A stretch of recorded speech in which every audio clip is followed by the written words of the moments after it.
Are you listening to what I'm saying? The enemy has got to discredit the voices of faith and grace and truth, because he don't want you to know that you can walk on the water if you can look at Jesus.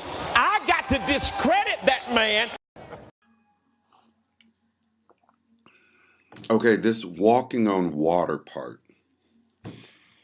If you can walk on water, what's the exact need for a $65 million jet? Before he starts showing people Jesus. Well, I'm going to tell you right now, if you think it was something for me to believe God, and let me tell you something about me believing God. I can dream as long as I want to. I can believe God as long as I want to. If I want to believe God for a $65 million plane, you cannot stop me. You cannot stop me from dreaming. No, see, Mr. Dollar, this is the issue here. It's not the dreaming part, right? Just so that you're clear, it's not the dreaming part that all of us thinking people are really disgusted by, right? It's the how your dream becomes my tithes. I think that's the part that's getting to us here. So feel free to dream on. Please do that.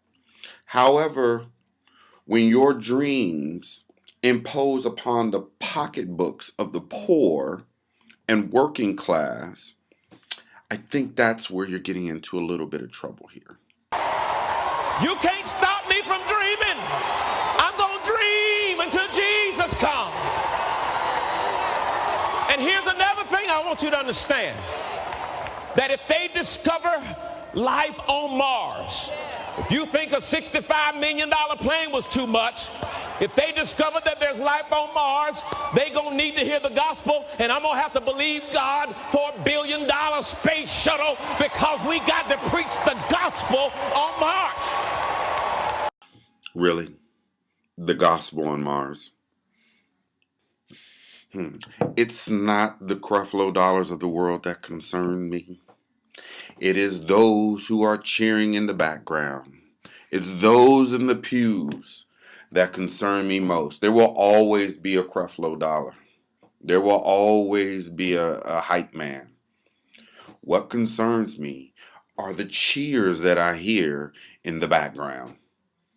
But please proceed to the Gospel of Mars. I dare you to tell me I can't dream. I dare you to tell me that I can't believe God.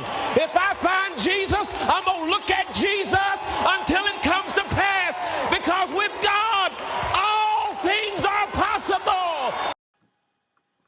Yes, with God and a $65 million jet. To him that believes.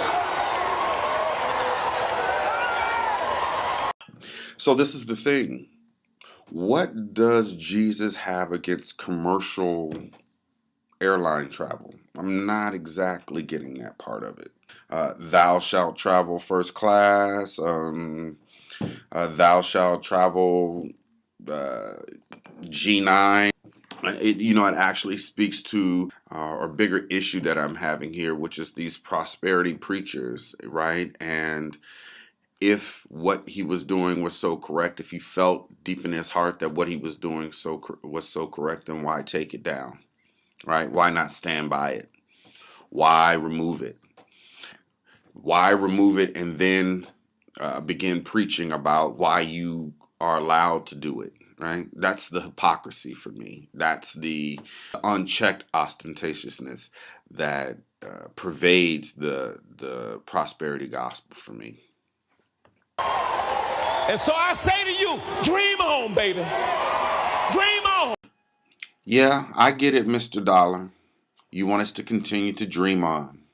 Because as long as we're still dreaming, prosperity preachers like you will continue to prey on us. Let the church say amen. That's why they asked the question, what does a preacher need with an airplane?